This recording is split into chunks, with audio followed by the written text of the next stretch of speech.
because I live in a political environment, I was ridiculed and made fun of because I wasn't able to process things sometimes or say things. So I'm so sorry that I'm sure many of you had to go through this kind of thing.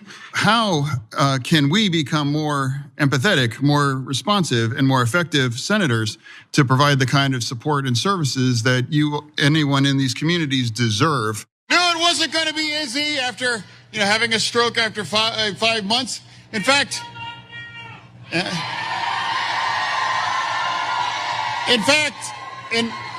don't think that's ever been done before in American political history before, actually.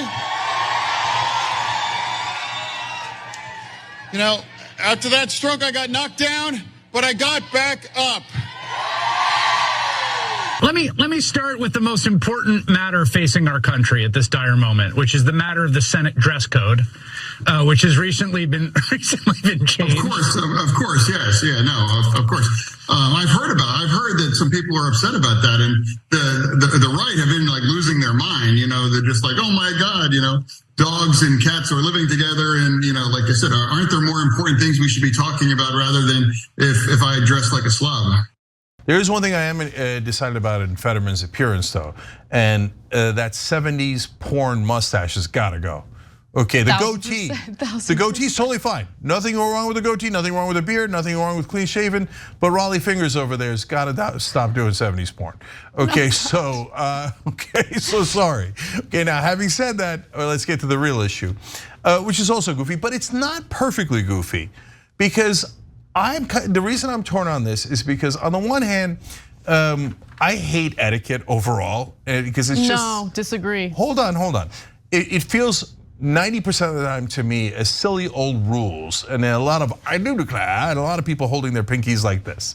Okay, and I think that those guys substitute that for the etiquette and the politeness for kindness, which is a very different thing, which they don't have, and they use it as a facade, and I don't like that, and I like breaking down those norms, right?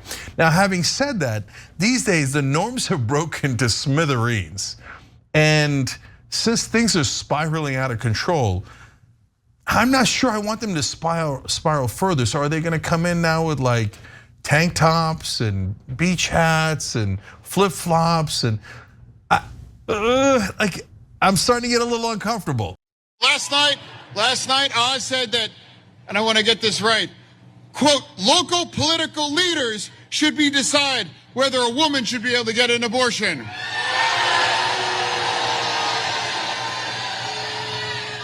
Basically, kind of like Doug Mastriano.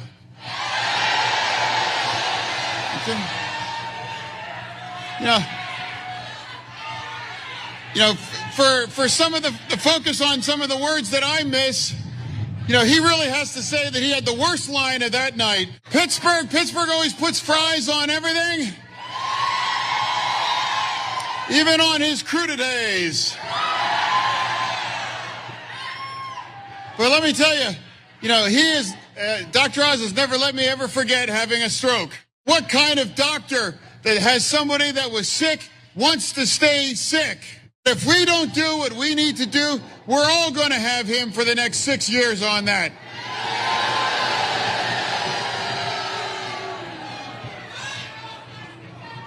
Yeah. And it's another truth too.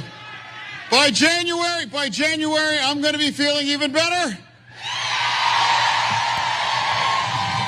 But he will still be a fraud. And I loved a couple of lines in there.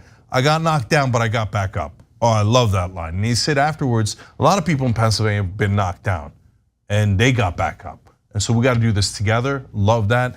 And like he said, hey, I'm gonna be better in January, but he's still gonna be a fraud. Come on, those are great lines. A good stump speech here. This is my iPhone, and this is a transcription service that allows me to fully participate in this meeting and conversations with my children and interacting with my staff. I had a stroke about 18 months ago, and I have lost my ability to fully process language. And I like to think I was an empathetic person, truly. But until that happened, I've raised to a whole different kind of level as well. And it's profound to know now that I never really considered that without this kind of technology, I couldn't watch television. And I can't imagine if I didn't have this kind of a bridge to allow me to communicate with other people effectively. Most people who don't like Fetterman are saying they don't like his stroke. Like that's it. Like they don't like him to begin with. They shouldn't point out that he has certain mental disabilities that only have to do with the processing of language. Because even with all that, he beat your roll boy, Dr. Oz. Like you guys lost to that. I don't know how good it makes you guys look in comparison. And as Jordan points out, like what is it helping him with? Hearing stuff. All the stuff he's saying comes from him, as opposed to most other politicians who get what they have to say from a lobbyist who writes it down for them, and they read it like it's a teleprompter.